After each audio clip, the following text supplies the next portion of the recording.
This week on Art on the Air, our whole show features the encore presentation of our interview with singer-songwriter and NPR music theme composer B.J. Leiderman, sharing more about his storied career and more of his music. Our spotlight is on Footlight Players' next production of Four Old Broads on the High Seas, running October 6th through the 15th. Express yourself through art and show the world your heart. Express yourself through art and show the world your heart. You're in the know with Esther and Larry. Art on the air today. Stay in the know with Larry and Esther. Art on the air our way. Express yourself through art and show the world your heart.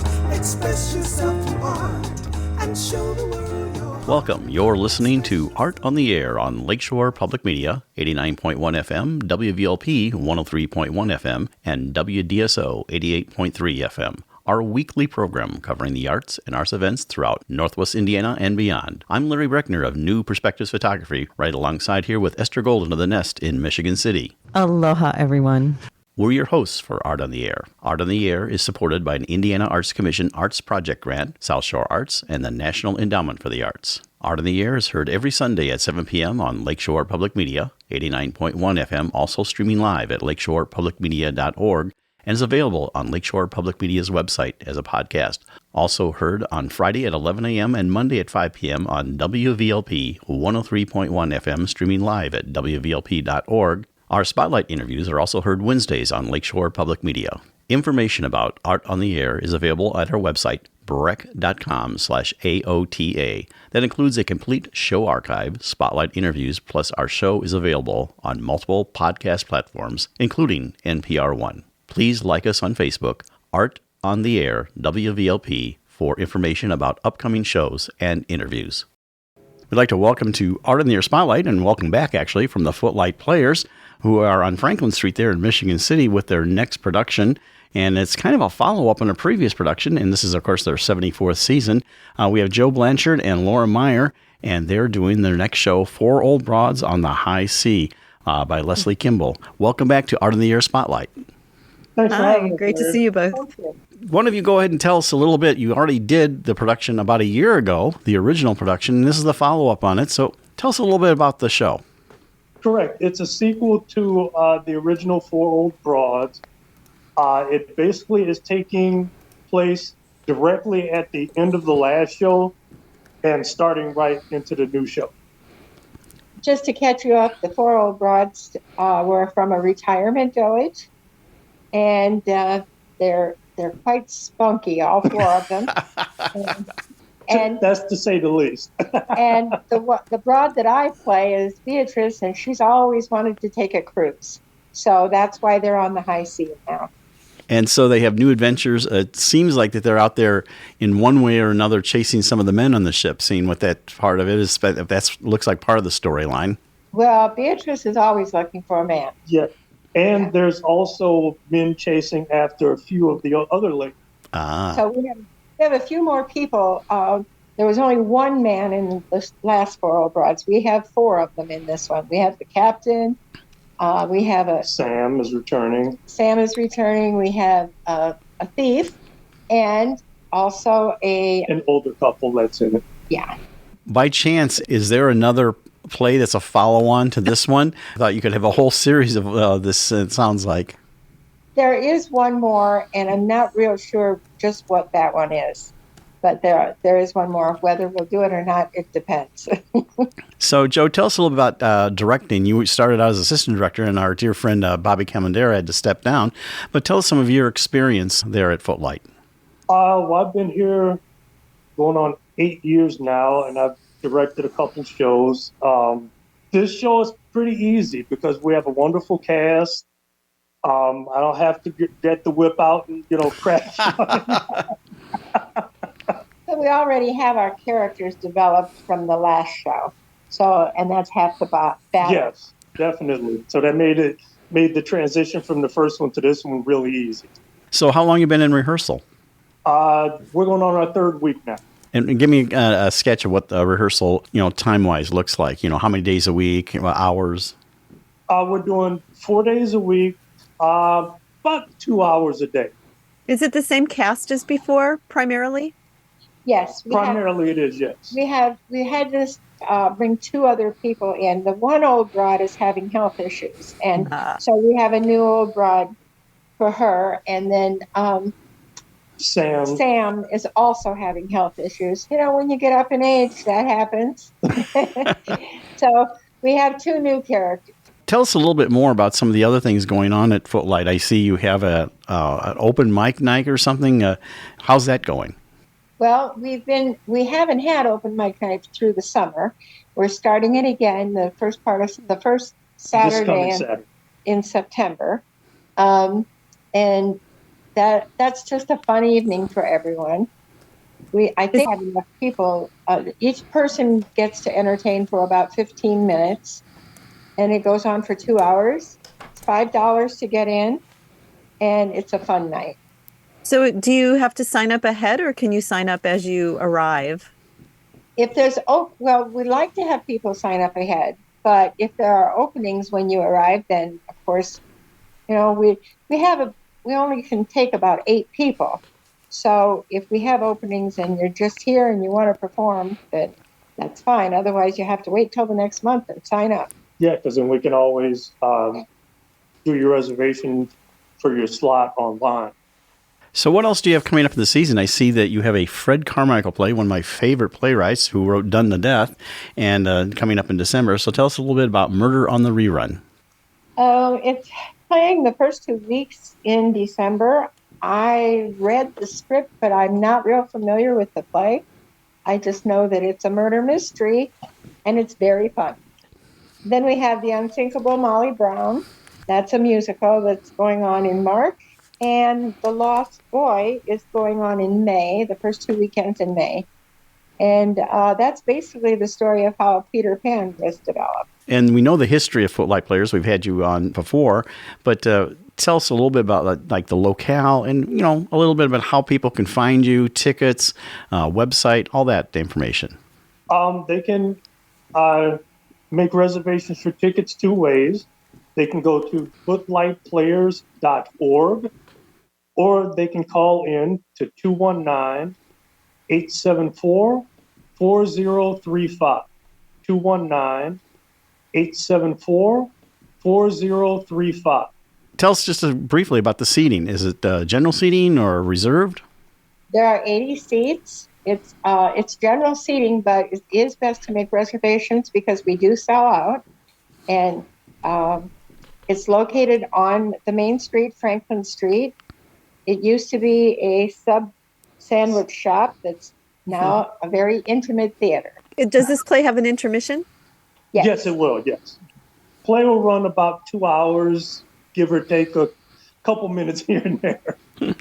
Excellent. Well, we appreciate you coming on Art in the Air Spotlight from Footlight Players, 1705 Franklin Street. They'll be playing 4 old broads on the high C's. It's October 6th through the 8th and 12th through the 15th. And you can find them online at footlightplayers.org. Thank you so much, Joe Blanchard and Laura Meyer, for coming on Art in the Air Spotlight. Yes, thank you. Having us again. Thank you. Art in the Air Spotlight and the complete 1-hour program on Lakeshore Public Media is brought to you by McCauley Real Estate in Valparaiso, Olga Patrician, Senior Broker. And as a reminder, if you'd like to have your event on Art in the Air Spotlight or have a longer feature interview, email us at AOTA@brech.com. That's AOTA@brech.com. You're listening to Art on the Air with our guest today, B.J. Leiderman, on Lakeshore Public Media, 89.1 FM, and on WVLP, 103.1 FM.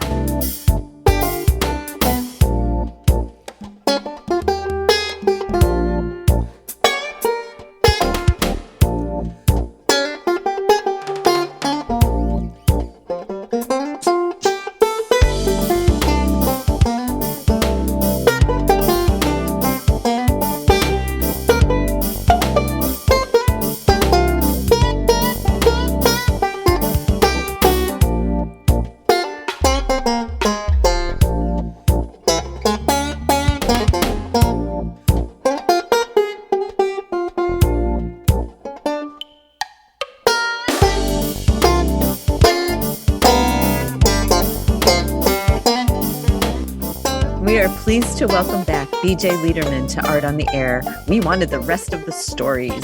BJ is an American composer and songwriter. His best-known works are on his theme music compositions for public radio programs, including NPR's Morning Edition, Weekend Edition, Wait, Wait, Don't Tell Me, Science Friday, and American Public Media's Marketplace. BJ, thank you for joining Larry and I again. Aloha and welcome. I'm so looking forward to hearing about the Midwest tour. I am happy to be invited back. This has been nice, and I want to tell you guys that I really appreciate you all having Kenny White and myself on your show before. We enjoyed it so much. You know, we just had to talk further with you. I'm so excited. We really wanted to feature more of your music this time, too, because we seemed like we ran out of, we were all talking so much, and between you and Kenny, we didn't get the chance to do everything. So that's why we wanted to have you back. Of course, I was at your concert back in October. You were. And, you were. It was nice to see your face. And you know what was fun about it? It was like sitting it was a beautiful theater, but it was like sitting in a living room with two guys saying, hey, let's have some fun on these things. And it was just very casual, laid back. And what a fun evening it was. And you could tell that you guys were the first time working together, not as a criticism. It was just kind of like you were feeling out what you're doing. It was our first concert. Right. That was our very first of the three. And that's what we set out to do, is try to find our way in front of the audience. It's a work in progress type of thing. So we're able to be loosey-goosey and funny and, jab at each other. And I think that brings the audience closer to us. Oh, it does. I know. And having worked, that was been my career for 40-some years doing things for theater and things like that. It was just and I'm not a good audience person. I'm used to saying I need to be on a headset commanding the thing that's going on. So it was a very enjoyable evening. So I was glad to get out there and see both of you. So, well, we wanted to continue your story. I mean, you told us a little bit, maybe give us a thumbnail sketch, and then we're going to explore some of your music. Basically, just tell us a quick version of your origin story. If you want to hear it, by the way, other people that are listening to this broadcast, BJ was on the October 14th and 16th show, so you can hear that on Lakeshore Public Media or on our website. With Kenny White on that. Yeah, with Kenny White. Okay. And so you can hear both of them. But this is just an all BJ, all hour show. BJ all the time. Anyway, tell us real quick a little bit about your origin story. Yeah, I would like to, and if you can include in that, like the children's television workshop, I would love to know more about that as well. Joan Gantz Cooney, a name I will never forget. I was in my teens, I believe, and I was messing around with 8mm film. Dad, I don't know if he gave me his. I think I maybe took it on the sly, and was doing a number of animated mini films with friends in the neighborhood, where there wasn't a one frame button on this camera. You actually had to flick the on button with your finger very quickly. And I did one about, it featured a ball of Play-Doh with eyes and mouth and nose from a Mr. Potato Head set. And I had my friend's father, who was a professional voiceover artist, narrate it while he was over the house for a cocktail party. And he came into the room. I had my little, 3-inch reel-to-reel tape recorder ready. And he, with a script that I typed up, he narrated it.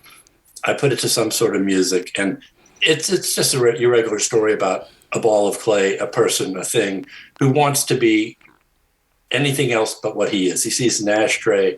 He notices the attention the ashtray is getting, so he molds himself into an ashtray. And the Children's Television Workshop was doing some sort of competition or something. Anyway, I entered and I won the darn thing. And later on, I wrote a rock opera. I was doing a rock opera about Watergate. Okay, oh my gosh. What year was that?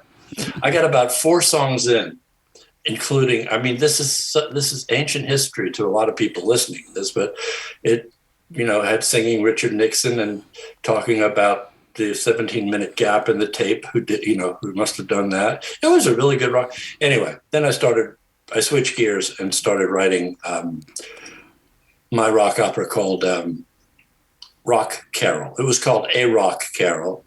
And it was simply, I imagined young Bruce Springsteen and friends in a recording studio in New York City, working for Ebenezer Scrooge. The who owned the place. It was called Ebenezer Sound. Okay, so I had been in such a studio where, very Scrooge-ish owner of the studio is kind of a slave driver to these kids who work for free or for little in order to go into the studio during downtime and record their own songs. So I said that, but New York has a lot to do with what happened to me, I guess. And it was accepted by the ASCAP Music Theater Workshop. And I had a cousin who lived up there this was during the day when you could fly from Norfolk, Virginia, where I lived in Virginia Beach area, to New York for $19 one way on an airline called People Express. Oh, I remember that. Yeah. Yeah. So, and each night, it was 2 nights a week for a few weeks. Each night, the panel would consist of, your basic musical theater greats like Peter Stone, an actor, actress, Patti LuPone. I'm naming the ones who were on the panel when I got to go up and sing a couple of the songs for their comments. I met Stephen Sondheim up there. It was a fabulous. And I met my lyricist partner. He came up to me during the middle of this. He said, look, BJ, his name is Jim Morgan, and he won the Ed Kleban Award, Lyricist Award, which is a very prestigious award. May he rest in peace. He's no longer with us. But Jim Morgan came up and said, I like the concept, what you're doing. But let's make it into a family musical. Let's start from scratch. And he said, oh, by the way, I have a friend, David Nathans, who also was mover and shaker in the new musical theater idiom. In other words, these people were the folks who would later go on to write and produce Rent and that era. He said, he's got an apartment he wants to sublet. I said, okay, I'm in. I drove my car full of my stuff up and moved there. Anyway. Boy, you know what, BJ? It so sounds like gold dust floats around you in all these experiences. The gold dust happened with the NPR story that preceded all this, I guess. American University, Washington, D.C. I'm trying to study broadcast journalism under Ed Bliss, who wrote the book on broadcast journalism. And a good friend of mine, Skip Peasy, was the chief engineering department at NPR. And he called me one day and said, hey, they're trying to cook up a new morning news show. Would you like to do a demo for the theme? I said, sure. It was spring break. I went home. The ba ba ba ba ba ba ba that poured out of me on my mother's house on her Baldwin Acrosonic piano, a little cheesy upright that I'd beat to death in the previous 10 years learning Beatles songs, on it. And I did a 4-track demo, put it on a cassette, gave it to Skip. He gave it to the producer, Jim Russell, who recently passed. A lovely man and a fabulous producer. He went on to produce create and produce Marketplace and some other shows. And he liked it. And just before Morning Edition, I don't know how many months before it was supposed to air, he left NPR. But before he did, he walked my cassette over to the new producer, Jay Kernis, and said, this is Leiderman's theme. We like it. When you're in a creative meeting and they're going to say, okay, what do we do about music? You raise your hand, Jay, and give him this cassette. And that's what he did. And so did they use it as is, or did you have to tweak it all? They used, it was a demo. This was a 4-track demo on a really cheesy synthesizer called a Krumar.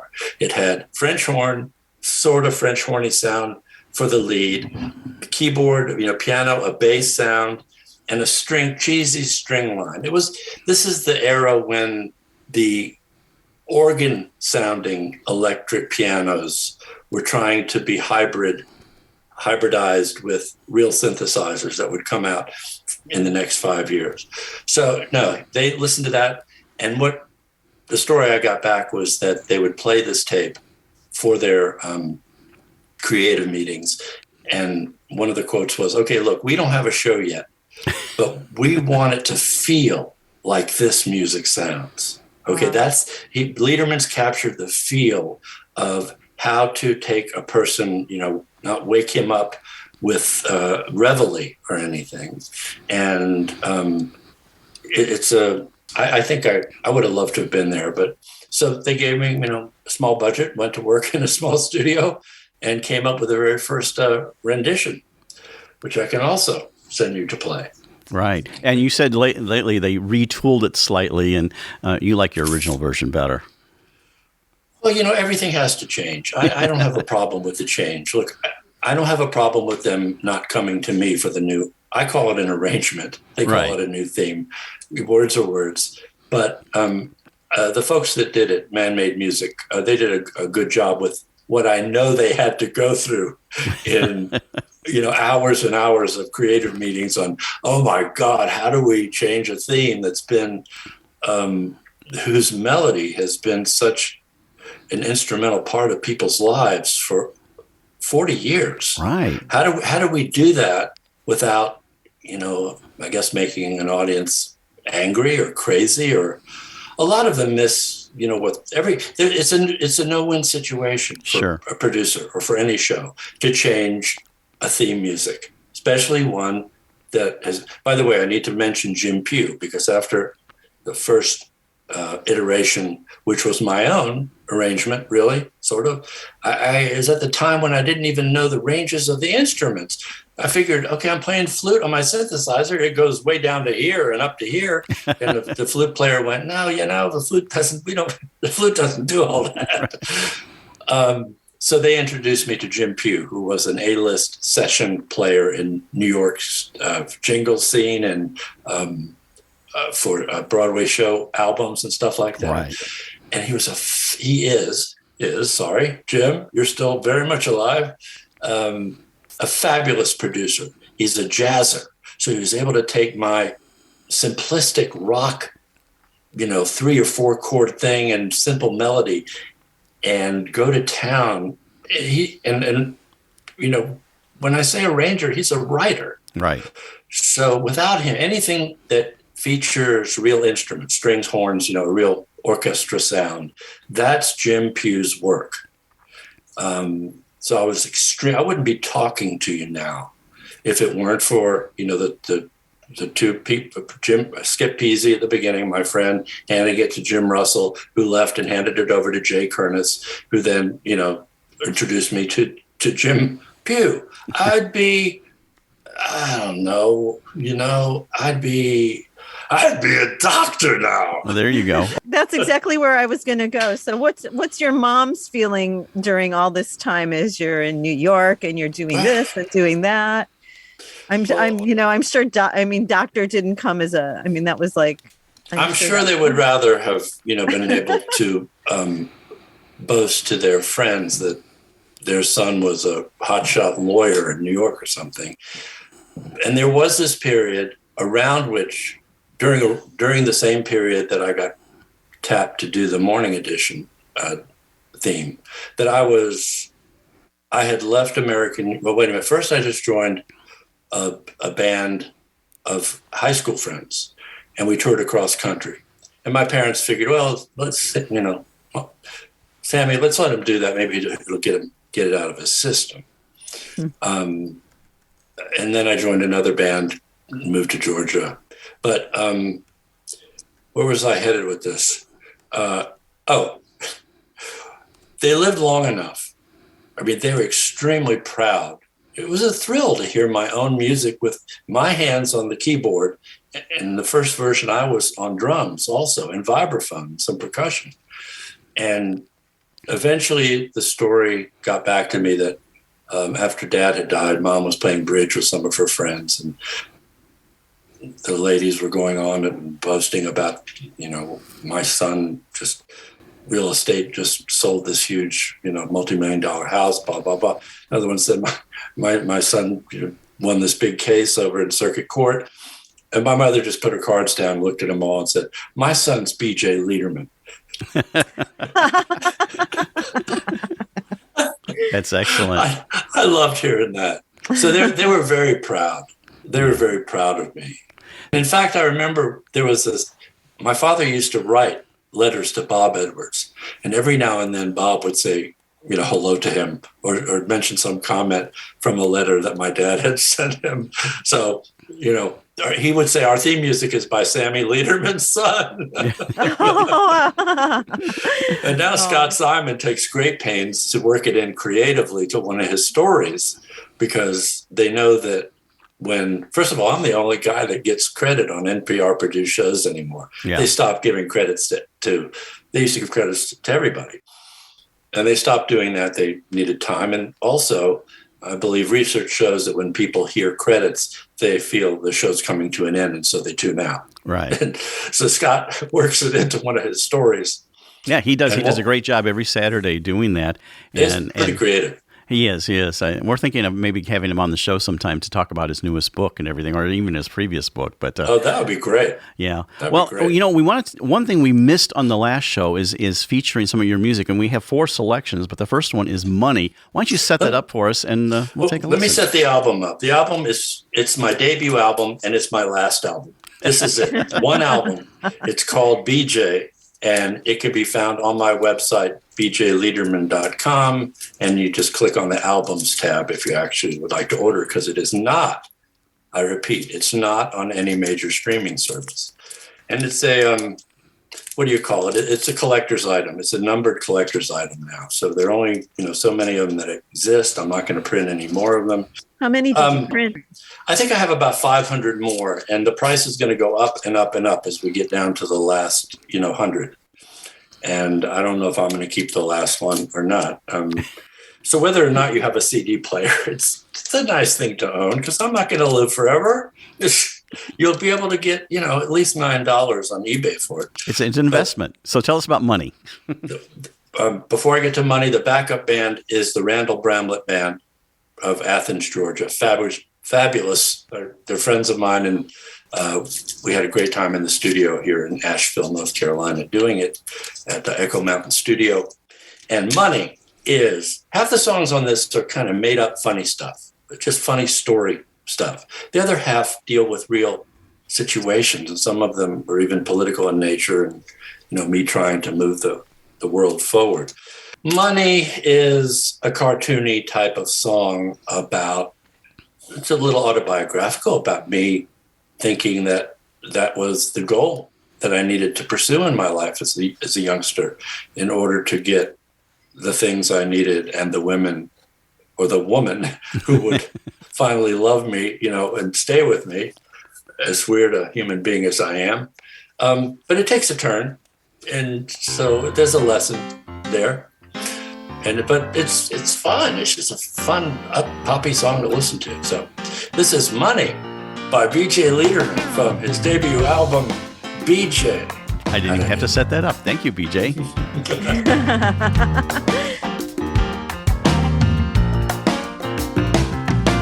I tell you something that I found. Money makes the world go round. Makes every man a king or clown, but never in between. It seems that everywhere I go, the first thing people want to know, not do I like it fast or slow, but if I got that green. She'll ask me if I have that situation. If I tell her that I'm broke, the girl goes up in smoke. So I'll just say I had a rich relation who left it all to me. And then suddenly I look like someone with a chance for ecstasy or just romance. We'll play the part of high finance, if only for the night. Cause when the morning comes, she's gonna see me go to my low-rent job in my Ford Pinto. She'll wonder why she stoops so low, then she'll wonder if I'll call. I'll think about her once, then try to forget her. Why would I want to keep a girl who's just skin deep? But I'm the one who had to lie to get her. I put my fingers to the phone, then suddenly,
we're back with Money from BJ from his one and only BJ album, which you can find. I guess you can still find it on Amazon. There's a few of them out there that are collector's items, and you can also get it directly from you. Yes, at bjleiderman.com. Yeah, there you go. Well, yeah, it's great. And the soundtrack of NPR, I like to say, that's probably you're most known for that, but it's a lot of fun stuff you have. You're listening to Art on the Air with our guest today, BJ Leiderman, on Lakeshore Public Media, 89.1 FM, on WVLP, 103.1 FM, and WDSO, 88.3 FM. One song I was going to talk about, we were talking about featuring it, but I saw it when you saw your concert, walking down the street, and you have like a little animated video with your, so just tell us, we're not going to play that, but just tell us a little bit about it. That's right. A fun song. People can go to my website, and the music video is there on the website. It was produced by John Schnall of Quality Schnallity. One of my bright ideas was to write a fictitious song about, I had my heart broken when I was in American University. I spent 5 years getting over a 3-year relationship. It was my first real serious relationship. And so the character in this song, who's the music video is actually me, goes up to having his heart broken, he goes up to the Empire State Building, and he jumps off in the first verse. And so the rest of the song is kind of like a slow motion, what BJ is looking at on the way down. He looks into a window on the 50th floor. He sees a man, mishandling his secretary, and it's not very good. I hope she deals with him, type of thing. And then he looks down and sees, I can see my house from here. He goes, oh man, did I leave the oven on? That kind of thing. It has a good ending. I need to say that. It has a happy ending. It has a happy ending. You have to figure out how a guy jumps off the Empire State Building in the first verse. And by the end of the song, 3 minutes later, everybody's walking hand in hand in love with their head held high. How does that happen? Well, you packed a parachute. Oh, you blew it. You blew it for them. I just have to give the audience a conclusion. Spoiler alert. Let's rewind this. I can say, for seeing it in live, it turns out excellent. It's not as bad as it comes out with a cute concept like, well, what am I doing there? Yeah, it's really cute. So, one of your other pieces that we wanted to talk about is Sometimes that we heard. So maybe set that up for us so we can hear that, because we really want to feature a little bit of your music away from the NPR world. Sometimes is another one of these silly little, John would call it one of Paul's silly little love song or rock songs.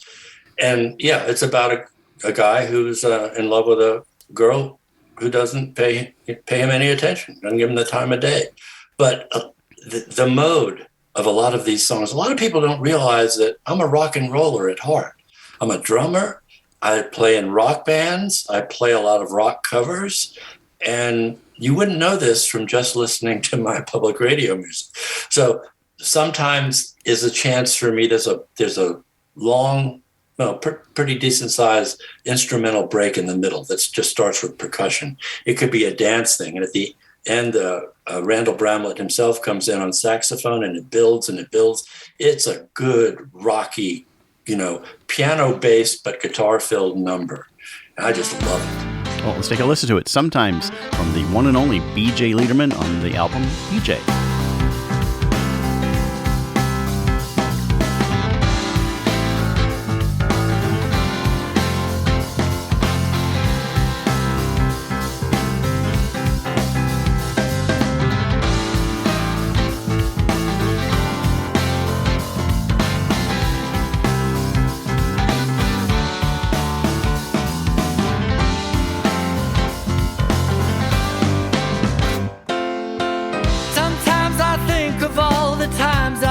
About the times I'm thinking about nothing else but you. It seems so very hard to go about my busy day, but I've got nothing else to do. Your face committed to my memory, and my life just isn't what it used to be. Oh no.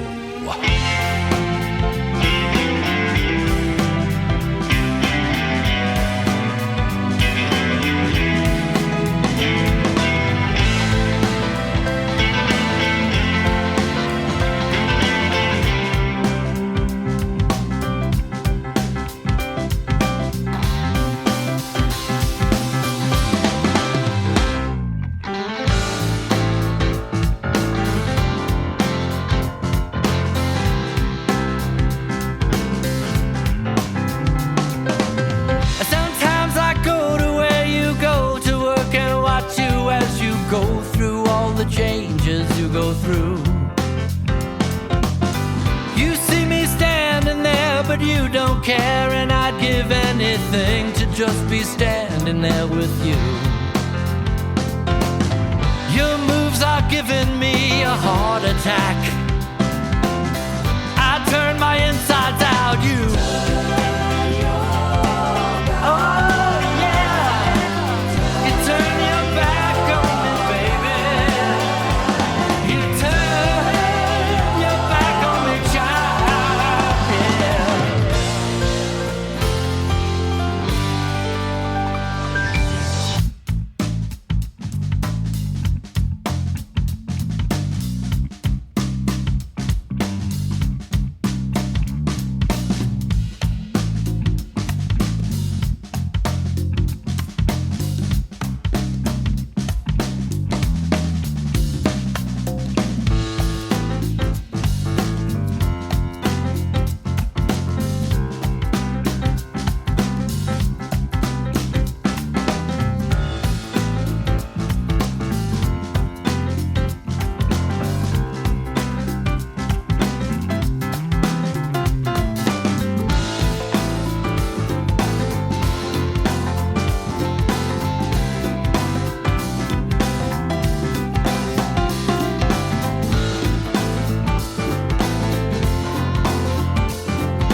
That was Sometime, BJ Leiderman. And by the way, the album was produced by Eric Seraphin, who lives here in Asheville, North Carolina. He's got a long and storied career of producing and engineering records for some major superstars in LA before he moved out here. And I was lucky enough to hook up with him. His moniker is Mixer Man. And he has a series of books, hilarious books about his experiences with some of these bands. So it's Mixer Man if you want to look him up. And he did a fabulous job on this album. Yeah, it's great. I mean, I know you sent us all the tracks to listen to for the show, and it's a thrilling experience. And like you said, it's a completely different musical experience than your NPR work. And of course, seeing you on stage, it was just it's delightful. You're just so full of energy up there. It's just like hilarious. So I think I was nervous energy. Maybe, but you didn't look nervous. You guys looked like you were just, like I said, it's like we were sitting in a living room and two guys are having a fun time on stage. I'm glad you had a good time. We are planning a tour, an East Coast major city tour in the spring, Kenny White and myself. It's cool when Kenny and I get together because we have different piano playing styles and we're able to, we fit a good puzzle, make a good puzzle fit. But just like this Midwest tour that we just did, we will be playing the NPR theme medley. Oh, of course. I'll also probably get together with Jung Ho Pak, who I met up in Interlaken, and did the theme music is scored. This theme medley is scored, so he conducts me sometimes with whatever symphony he's working with now. And right now, he happens to be the conductor of Cape Symphony in Cape Cod, so we'll be doing some up there. So you'll get some of this rock, some of the, the quieter acoustic, original type of and stuff. Then orchestral. Sure. And orchestral. And then the NPR theme. So you get a little bit of everything for everyone. So BJ, when somebody orders your album, have you signed it and are they numbered? Because you said you did a limited pressing. The ones that I'm going to have to shortly after this change up my website and give people the ability to order the plain vanilla version or a signed and numbered version. So right now, what's up there is you will simply get a plain vanilla version, but it's got music. That's true. It's true. And speaking of music, let's talk about Bring On the Sunrise. Now, that's another one that we both kind of picked these for the show. So, Bring On the Sunrise is a is a ballad. It's a quite beautiful ballad. It's a hopeful song. I was triggered to write that when, based off of American Tune by Paul Simon. You know, we're here, everybody, we're all the same poor schmuck just trying to get through a day. You know, let's try to make the best of it. Don't worry too much about asking, you know, why you're here, what your purpose is. You know, tomorrow, when you go to bed and you wake up, tomorrow everything will be a little clearer. So Bring On the Sunrise is the chorus. Okay, and here it is. Bring On the Sunrise, B.J. Leiderman.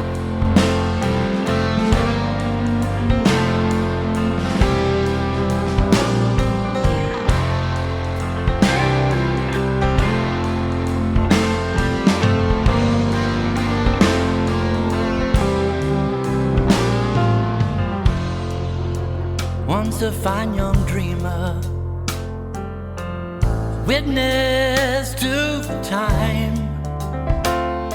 when the one who bears the answer comes at last.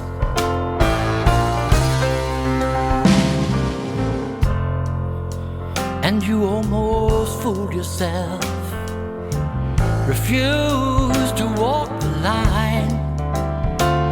When you found your one last chance had already passed.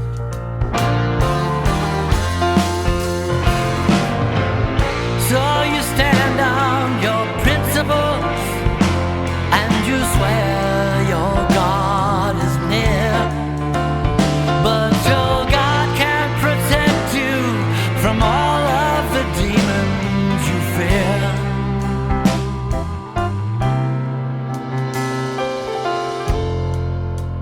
Drive an empty boulevard, you stare into the night, wondering what became of the dream that you lost.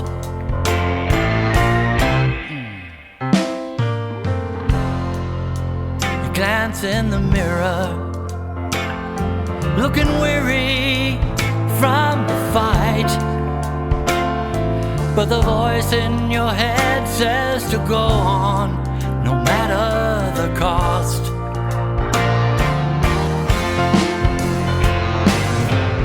But your sensory system is down, you're not feeling like you should, and you go back to work in the morning, if only you could.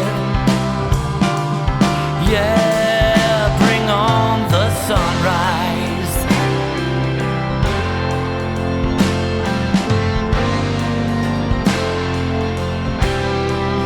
Bring on the sunrise. Yeah, yeah.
A much different sound for you, BJ. Yeah, I like the 6/8, the 6/8 feel, the waltz type of feel, and I don't know. It's ballads were easier for me when my voice was younger and sweeter, and decades of trying to imitate John Lennon with his yelling and screaming. You say you want a revolution. That's kind of done a number on my voice. I don't know if I'll be writing too many ballads in the future. You're listening to Art on the Air with our guest today, BJ Leiderman, on Lakeshore Public Media, 89.1 FM, on WVLP, 103.1 FM, and WDSO, 88.3 FM. BJ, currently, do you do any kind of public performance other than these tours with Kenny? Do you do any open mics? Do you still have a band that you? Yes, I have a band in Asheville, wonderful players. They've gone through thick and thin with me. There's a place that I adore in Black Mountain. It's called White Horse Black Mountain, and it is run by a wonderful gentleman named Bob Hinkle. He and his business partner, Don, welcomed me with open arms into the White Horse when I first moved to Asheville a little more than 10 years ago. And he pointed to the stage. It's like a huge living room, Larry. It really is. It looks like a living room with some tables in the middle, a little bar in the back. And it's a listening room type of thing. And I've done many shows there, most of them 6-ring circuses where I invite a lot of different luminaires from the area. And they were usually, the shows I do are usually benefits for nonprofit organizations in Western North Carolina. And they're usually based on a concept. Like we did a George Harrison night. We did a night of side 2 of Abbey Road, amongst other songs. I'd like to get back there and do Tommy by The Who. Oh, yes. Yeah. I would really like to do that. So with George Harrison, did you do While My Guitar Gently Weeps? Oh, yeah. Sure. Yeah, we did favorite. all of, some Clapton stuff stuck in there also. It's a wonderful place. And I'll be playing there with, but the next show I'm doing is with the Sultans of String. I opened for them when I first moved to Asheville. I opened for them at the White Horse, and they invited me to actually do a double billing in a couple of weeks. So I'll be doing that there. Oh, excellent. Well, we're running out of time again, BJ. Oh my gosh, it just goes so fast. Well, we want to end with Bella Fleck number 1, and you have 3 different versions of that. So briefly tell us that. We're going to finish out the show with Bella Fleck 1. So tell us really briefly about that. Bella Fleck. Of the wonderful Bella Fleck and the of the notorious Flecktones. He came to Asheville for the annual LEAF, L-E-A-F festival, Lake Eden Arts Festival.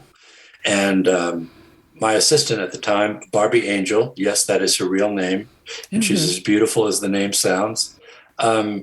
She knew I was trying to get to him to see if he would record on some of my songs. I had a number of these instrumentals, very short instrumentals, I had recorded a decade or 2 earlier. So she took me by the hand, she walked me backstage, and there's Bella Fleck. And she introduced me, and I explained the situation to him. He said, why don't you send me a link to these things? I'll listen to them. And he got back to me on the phone. He said, I think they're pretty good. I picked 3. Why don't you come to Nashville, and you can produce me in my home studio in Nashville? And that's what happened. And this is one of the 3 on the album. It was a fabulous experience, and listen to him go to town. And they are beautiful. Well, once again, we'd like to thank you, BJ Leiderman, for coming on Art in the Air. The time just flies when we have you on there. It's you're a wonderful guest, and so delightful. Yes, I appreciate that, both of you, and I invite any listeners who are interested in maybe becoming my fans to go to bjleiderman.com and dropping your email address in the little tab there where it says to communicate with me. I won't send any, junk mail. I won't sell your name or anything. It's just let you know when I'm coming to town. All right. That sounds great, BJ. Well, we appreciate you coming on Art in the Air, sharing your experience and having an expanded talk and sharing more of your music. So thanks again for coming on Art in the Air. Thank you so much, BJ. I appreciate it, both of you. Thank you for the invitation. Enjoy, everybody.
we'd like to thank our guests this week on Art on the Air, our weekly program covering the arts and arts events throughout Northwest Indiana and beyond.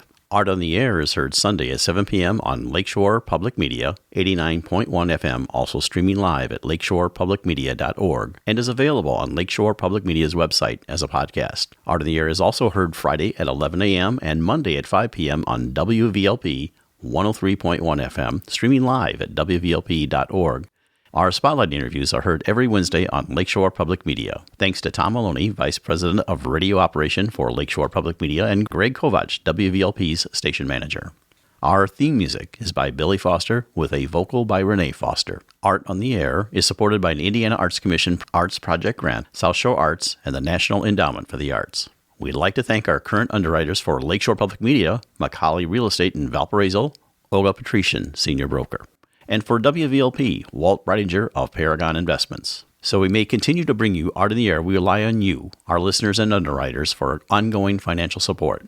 If you're looking to support Art on the Air, we have information on our website at brech.com/AOTA, where you can find out how to become a supporter or underwriter of our program in whatever amount you are able. And like I say every week, don't give till it hurts. Give till it feels good. You'll feel so good about supporting Art on the Air. If you're interested in being a guest or send us information about your arts-related event or exhibit, please email us at aota@brech.com. That's aota@brech.com, or contact us through our Facebook page. Your hosts were Larry Brechner and Ester Golden, and we invite you back next week for another episode of Art on the Air.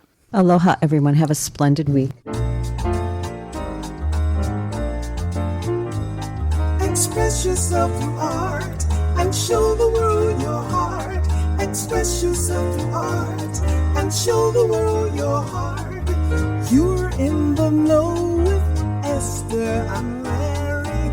Art on the Air today.